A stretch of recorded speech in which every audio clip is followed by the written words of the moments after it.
I'm going to take a wild guess. I mean, just a complete and utter shot in the dark. I mean, just close my eyes, pick up the ball, and just throw, see what happens. I bet when you're looking for talent, when you're looking for someone to fill roles, when you're looking for someone to help grow your business, you, looks left, looks right, write a job description. And I bet someone, scowls left, scowls right, writes that into a job posting. And I bet someone and then puts it on some sort of website, right? Does that sound familiar? Maybe there's an ATS involved, maybe not, depending on the size. But chances are those jobs go on a job website, career site of some sort. And then some other tool pushes them to job boards. How am I doing so far? Pretty close? Pretty good? Pretty good? Okay, cool. You collect those resumes, those applications, and you review them, right? You just look through them, you start throwing ones away that you're like, that person can't do this job, that person can't do this job. Oh, this person could, so I'm going to put that to the side and review that more, right? Sound good so far? I'm close, right? Right? Okay. Ooh, wait. How about this? How about when you narrow that pile down to a manageable number, let's call it 10 to 20, you pick up the phone or you send an email to those people and set up a time to call. Maybe you set up a text number conversation. Maybe it's not email. Maybe it's text. There's a little variance there, a little difference there. And you set up a time to have a 30-minute chat. And it's almost never more than 30 minutes. Never. Sometimes it's about 15. Some maybe, for some roles, it's a quick, second head check, as it were, right? But mostly it's a 30-minute call. How am I doing? Am I dead on? Am I describing your very customized, particular, unique, specific, only to you job process? I bet I am. I feel really good about that. I feel like within a standard deviation or so of just a micron, I have nailed it. I have nailed your process. Here's the trick. You are not the only person listening. There are maybe 1,000 other people listening to this podcast who are nodding their heads saying, yep, that sounds like me. Let me repeat that. There's like 1,000 other people saying that sounds just like me, just like you're saying that sounds just like me. Do you see that as a strength or a weakness? We'll be right back. Welcome to the Talent Cast, the world's most caffeinated employer brand and recruiting podcast. I'm your host, James Ellis. Thanks so much for listening. If this is your first time for joining in, we do things a little differently. We try and do deep dives. There's not a lot of interviews here. There's not a lot of news here. This is about how do we get smarter and better. And that means how do I get you smarter and better? How do I get you to think about these problems at a deeper level so that you can solve them and look like a genius to your boss? If this isn't the first time you've been here, thanks so much for returning. Feel free to share with your friends, your coworkers, your boss. I don't know. We really do appreciate that. All right, let's get into it. Hey, how you doing? James Ellis here. Standard housekeeping stuff. You want to go to the talentcast.com or jamesellis.us and you want to sign up so you can keep up to date on my stuff, right? As I put new podcasts out, as I write new articles, as I do appearances and stuff like that, just so you can keep in the loop and I can maybe send you a tidbit or two every week to help you feel smarter, sound smarter to your boss, good stuff like that. Let's see, by the time this goes out, about a week before Talent Brand Summit, so if you don't have your ticket, I don't know what to do with you. I can't help you there, but I'm definitely spending April in ERE. I'm going to SHRM. I'm going to Waukesha for an MRA event, doing some stuff, going to be busy. So if you see me out in the world, say hello. I'm not saying you have to buy me a cup of coffee. That wouldn't be rejected out of hand, I promise you. But hey, let's just say hello. I'd love to, to talk to you and say hello. So let's get to the meat of the matter. Yeah. Here's the trick. Here is the trick. Everybody, and at this point, if you mentally want to have that gif of Gary Oldman in The Professional saying, everyone, that's fine. It's everybody. Everybody and everyone recruits the same. It's true. I mean, there are tiny little variances. Some hiring managers have a different model. Some of them they ask specific questions to them. Maybe some of them, back in the 80s, you had the Microsoft puzzle challenge. They were very famous for in the interview, they would give you these really complicated questions. Like, let's say you're shrunk down to half an inch and you were dropped into a blender, a standard glass blender. You have 30 minutes to get out. How do you get out? Tell me how you get out. Or things like, how many manhole covers are there in Topeka? Stuff like that. Just kind of They just want to see how you think. It's not about whether you have the right answer or the wrong answer. They just want to see you puzzle out the solution or puzzle out some version of the solution, right? That's Microsoft's way. Back in the 80s, same kind of time period. If you read Liar's Poker, and it is the first Michael Lewis book, Blindside and Moneyball and all that good stuff. Liar's Poker remains my favorite just because it's the first and because my dad knows people in it because he was a broker in the 80s in New York City in Wall Street. But anyway, he was at Merrill Lynch, if that matters. He was not in the book. He was never mentioned. But he knows people who were. So still my favorite book. But in the time, they talked about stress interviews, right? They talked about how they would put you in a room and they just wouldn't talk to you. They just stare at you. Or they would give you impossible challenges like, open that window, and the window was sealed shut, and they wanted to see if people would pick up chairs and smash them and stuff. That was their stress interview. Aside from these standard variances, interviewing is the same. Hiring is the same. Recruiting is the same. You write a job up on a piece of paper. It's got a pretty standard format we all would look at. Any alien would come down on Earth and say, yep, that sounds like a job description or job posting. And they all look the damn same. You push it out to a job board. You hope for the best. Maybe you source. Maybe you get some recruiters to knock on doors. Maybe you build some content to attract people to apply to that piece of paper that looks like a job description or job posting. I'm really well caffeinated today. Can you tell? Yeah, I know. It feels real good. It feels real good. Come on the journey with me. If you're doing everything the same, and I mean the resume is the same. Anybody expect more than 2 pages these days? Anybody expect less than 1 page? If you got a resume that said, I invented Netscape, or I invented Google, or I invented the hashtag, and that's all it said, you'd say, this person's crazy. But I bet your developer client would be like, I want to talk to that person. That sounds amazing. But we expect these standard things, the 1 or 2 page resume. When you get a CV from Europe, for those of you in the United States, and you're like, why is this so long? Oh, it's a cultural difference. I guess it's different. But that's like as crazy as it gets. No one writes a novel. Occasionally you see those stories about someone's delivered a sheet cake with their cover letter written in frosting. Anything to get attention. I get it. I was young and stupid too. Some might say I'm not young anymore, and that's about the end of that. But everybody does it the same. You interview the same. You review resumes the same. You have a process the same. Your CHRO probably prides themselves on how well structured your process is. And I use that weird voice because you can't see the air quote. So process is my air quote voice, apparently. I invented that 7 seconds ago. The caffeine is good. The coffee is really good. Costa Rican folks. I'm in Chiapas. They're great. You do the same things over and over and over again. You do the same processes over and over again. You optimize those processes to do it just 1% better or 2% better, pretty much the exact same way, but subtle variations just to see if you can eke out a tiny little bit more. I had a conversation with someone, I wish I could remember who, but I said, I had heard a story about a hiring manager who said at the interview, the hiring manager, who was a he, but not that it matters, but pronouns, threw the keys to the candidate, his own car keys to the candidate and said, hey, let's take me for a quick drive. And they would take a 30-minute drive in the hiring manager's car. That's right, the candidate was driving the hiring manager's car. Besides the liability issues there, okay, let's just walk past that. And I bet your legal and HR are going, oh my God, they're going to hit somebody and we're all going to sue. Panic ensues. But the hiring manager says, yes, if I ask them questions while they're driving my car, they're so panicked about hitting someone or hurting something or damaging my car, they can't lie.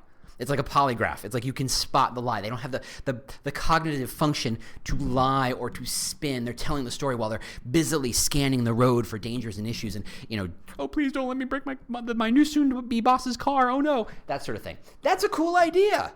Isn't that a cool idea to have a really good interview? And then you can say, look, I'm breaking a lot of rules. I'm trying new things to have a different conversation. But that happens so infrequently that when we do hear about that, it becomes a blog post that goes viral. It's so unusual that we go, oh, really? That's amazing. And we talk about it as if it's, some sort of brand new invention. We have been so suckered into thinking the same way is the same as the good way, that the same way is the same as the right way, that the same way is the same as the smart way. And I'm here to tell you, folks, it ain't. Sometimes it might be. Sometimes it absolutely might be. I'm not saying out of hand that the way we do things is wrong. I'm just saying our just tireless focus on getting it the same for fear of all the things HR is scared of and legal gets scared of because it's not the same, is killing us. So think about it.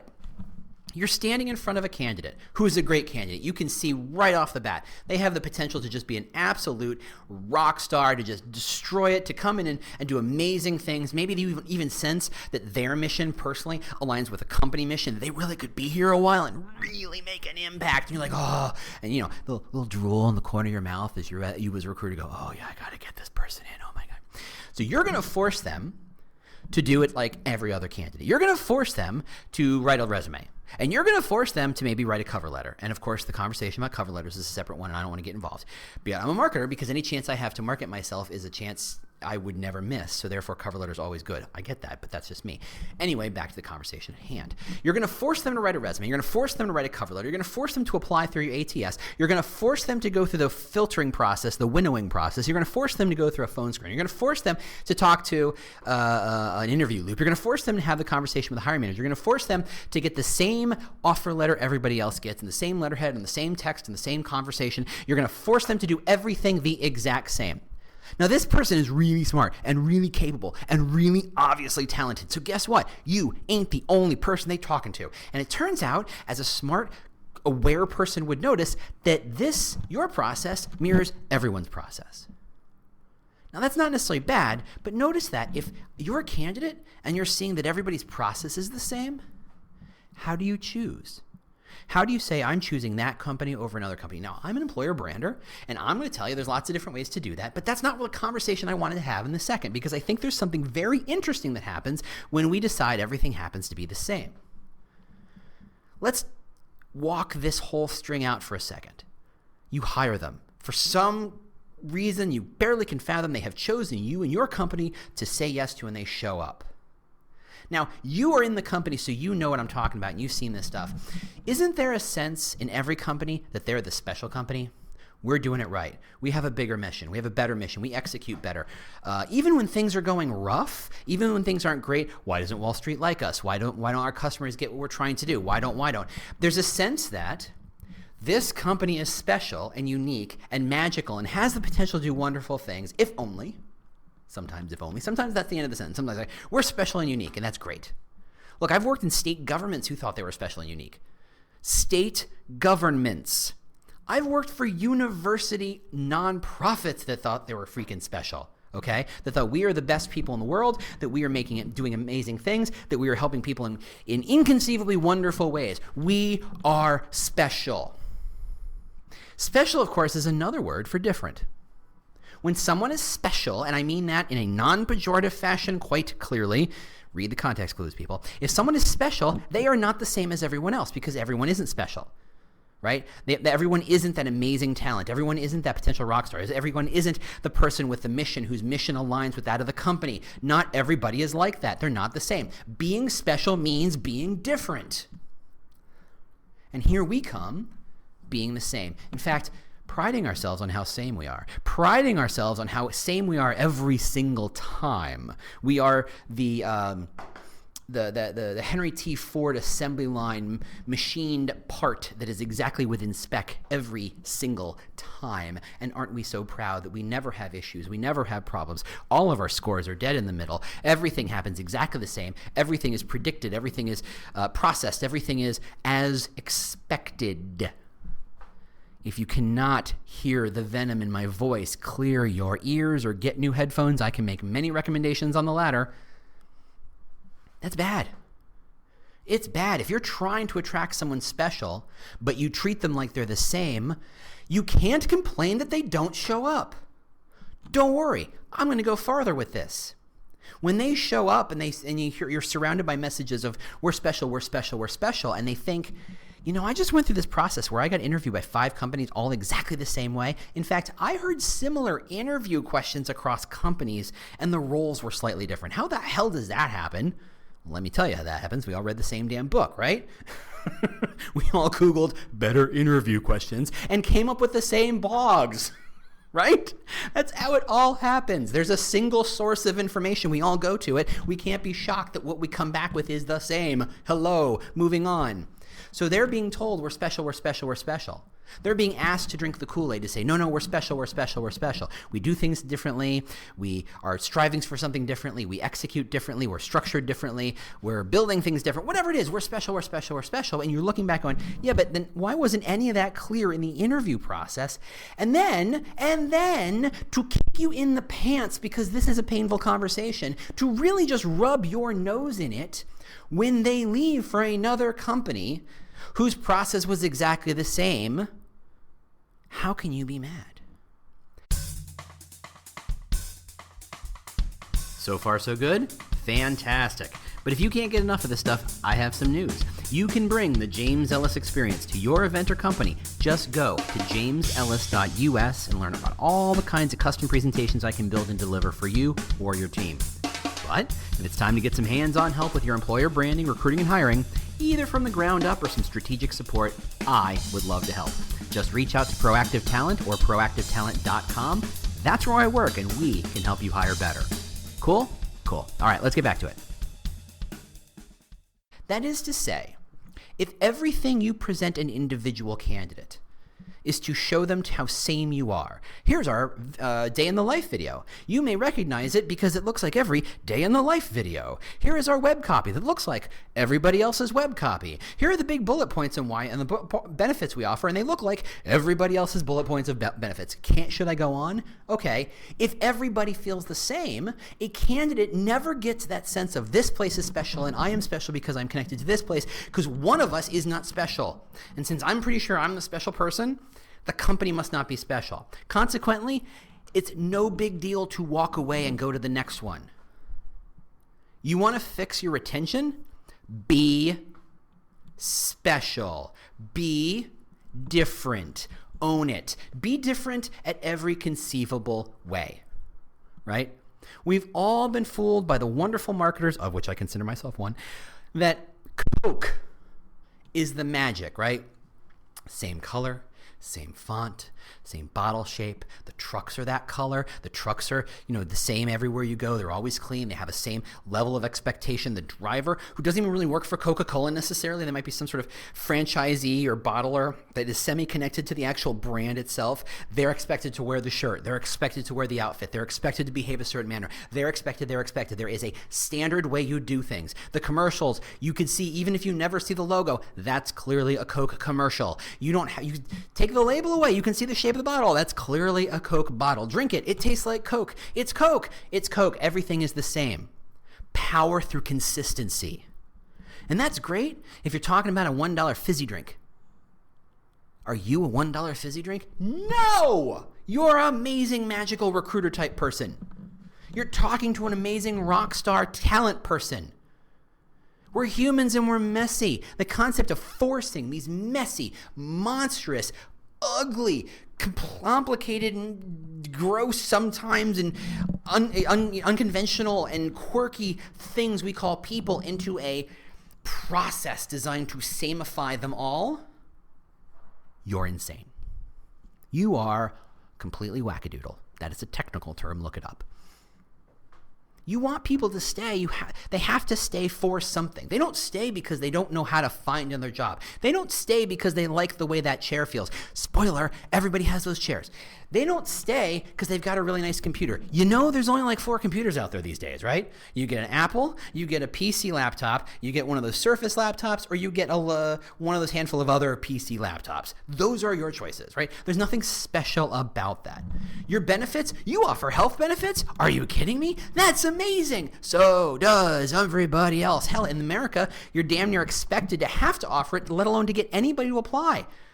Getting health insurance, I can assure you, when you're not connected to a large company is a pain.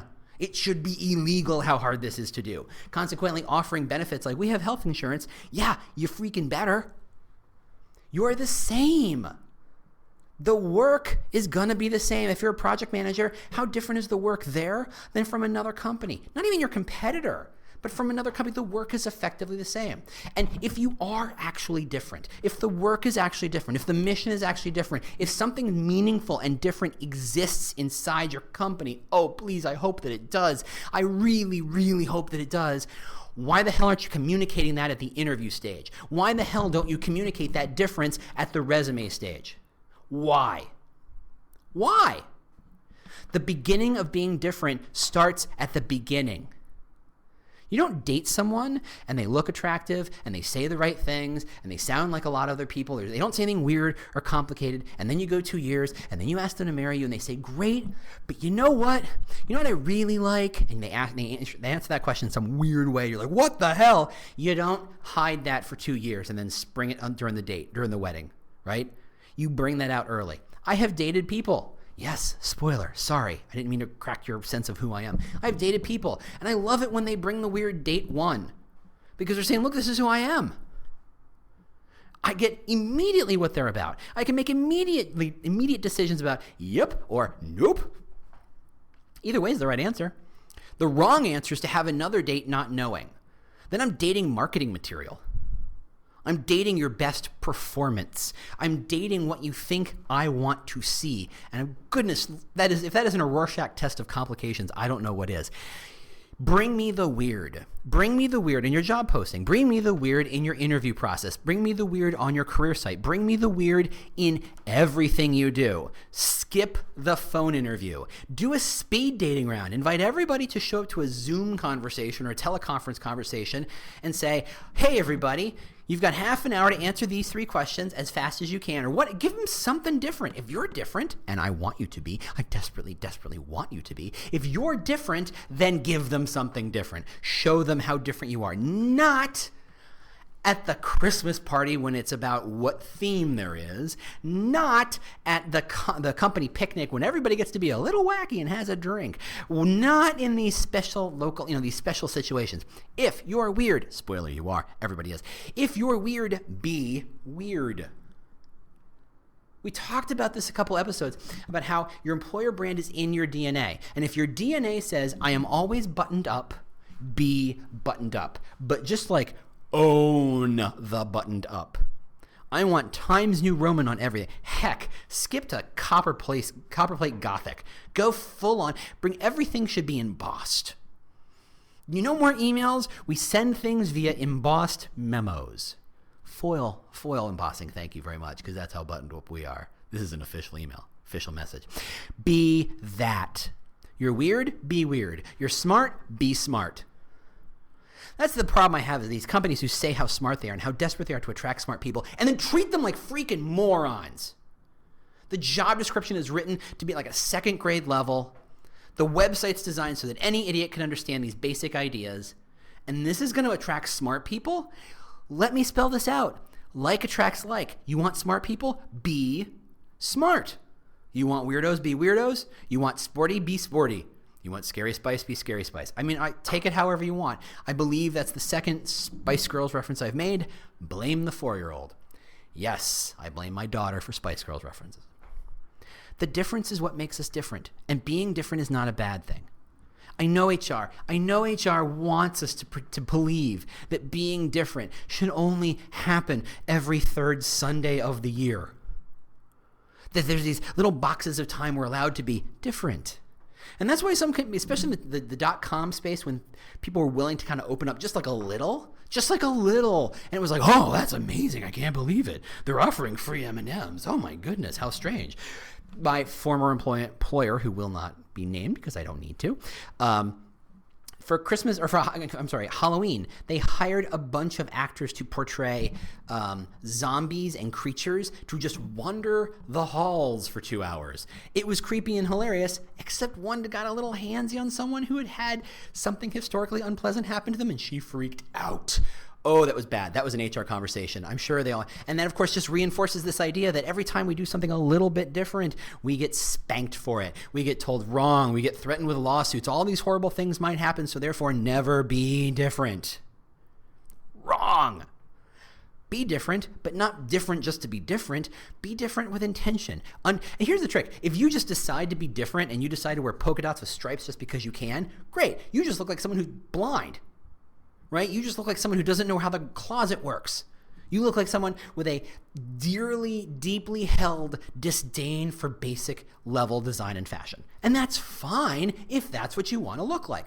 I'm going to bring in my friend Torrin Ellis, who is not related to me, though frankly I love to joke that he is. And if you know who I'm talking about, you know why that is. I don't think he's capable of having a picture taken without him being in a suit. I think the most relaxed I've ever seen him is he had a video shot. He had no tie. It was like watching him be naked. It was like, good Lord, he's out of uniform. He is always dressed to the nines. The man cuts a great figure in a suit. He knows what he's doing. Right? He's on stage. He's in a suit. He's preaching. He's doing his thing. He's speaking. He's delivering his message. He has an intention. He wants to be dressed up because he knows that being dressed up furthers his message. He has intention. I show up. I willfully reject the tie. I willfully reject the slacks. If you're lucky, you get me in a sport coat. And that sport coat, I'm going to guess, is probably cotton. It may be unlined. It is a throw-on because I want it to be it's not about the dress up. It's not about the outer wrapper. It's about the disdain for things you think you're expected to do. That's what drives us. That's my mission. And if you listen to this podcast for any length of time, you understand, yeah, that sounds about right. Torrin is an amazing speaker. I literally have to go up against him. He speaks in front of me at Transform in July, I want to say June or July, I can't remember, in Boston. He's going to kill it, and he has set the bar for me to come in and just blow him out of the water right after that. I'm not sure I'm capable of doing that. I think he's great. This is not a he's bad, I'm good. It's not a he's wrong, I'm right. It's he's different, and he's wrapping himself in all the ways he thinks he needs to be different to do the thing he wants to do. I am wrapping myself in a different way because I don't want to be Torrin. Full disclosure, Torrin probably doesn't want to be me, but that's fine. I'm being different not for the sake of being different. I'm not showing up on stage with a chicken outfit. I'm not showing up on stage dressed like George Washington. I'm dressed up like me to say that there's an informality to how this works, but being informal allows us to do something different, allows us to break rules and try something different. I'm embracing the intention and being different in a way that is true to that intention. So that isn't to say what I want you to do is reinvent the recruiting cycle and have everybody turn into a sprint, not a resourcing sprint. I mean, literally, left foot, right foot, fast as you can, sprint. Right? I don't think you should pick your next sales manager based on who can dunk a basketball. I don't think you should pick your next product manager based on who can draw the best. I don't think you should just do things randomly just for the sake of being different. But I think for a second, you look at the thing you're trying to do, you realize that everybody else is doing the exact freaking same way, and they are. They're doing it the exact freaking same way. So that means being different allows you to be different. And that difference is like a handle that people get to hold on to. I've been in rounds of interviews where I'm like, I don't even remember who I talked to and what I talked about. I don't remember which company I was talking to. They all sound the damn same. And someone asks me a great question or follows up and pulls something out of me that I didn't expect, that I remember. They were not following the script. They were being different on purpose. They were trying to get something different out of me. And I remember that and I embrace that. And being different is the thing I get to remember. When everything else is the same, I remember the difference. And remember, everything is the damn same. So therefore, the thing they're going to remember is the thing that's different. Ergo, because apparently I'm Greek, ergo, be different. If you want to hire great talent, you have to be different. That's just the trick. That's just it. You got to know why you got to be different. You got to know how to be different. You got to pick and choose your battles. You don't just suddenly break into Spanish where there's no Spanish necessary, or any other language. Break into Klingon. But hold on. You may mock Klingon. There's got to be a company. I can guarantee you there's a company somewhere where breaking into Klingon, the interview and the answer breaking into Klingon, isn't just appropriate. It gets that person the job. They're being different in a way that's core to who they are and what matters and means to them. That's all I had today. Man, I think I packed a lot more words into that 27 minutes than I usually do. Hope you don't mind. Hope you enjoyed it. Hope you got something out of it. Please do me a favor if you're listening this far. Share this. I love to hear that people are getting a chance to get a hold of this and learning something from it, or getting a very different perspective from the world's most caffeinated employer brand podcast, of which I am. Just appreciate it. I really, really do. Again, if you see me at events and stuff, I really do want to say hello. A good chance I'll have stickers. There, I said it. All right, I will talk to you all soon. Thanks so much for listening. See you next week. Bye-bye. Well, the music means you've made it to the end of another episode of the Talent Cast. If this was useful to you, do not keep it a secret. Share it with your team. Share it with your boss. Share it with your networks. I don't know. Share it with your mom. If you have questions you'd like me to answer on a future show, or just, general ideas about how to make this thing better, just ping me on Twitter. I'm at The War for Talent, at The War for Talent. Thanks so much for listening, and we'll see you next week. Bye.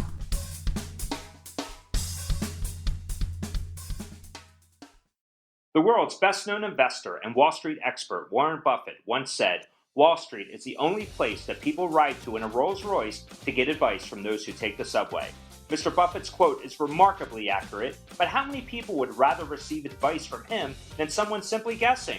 Welcome to Buy, Hold, Sell, your single source for Wall Street knowledge and profitable guidance. Please join me, Todd Schoenberger, and fellow trader Tobin Smith, as well as host Veronica Dudo, for a podcast known to move the needle for investors. Tobin and I are seasoned Wall Street executives with deep investment experience, and we are prepared to share our advice to those who choose to listen. Download Buy, Hold, Sell today on the Evergreen Podcast Network or your favorite podcast channel.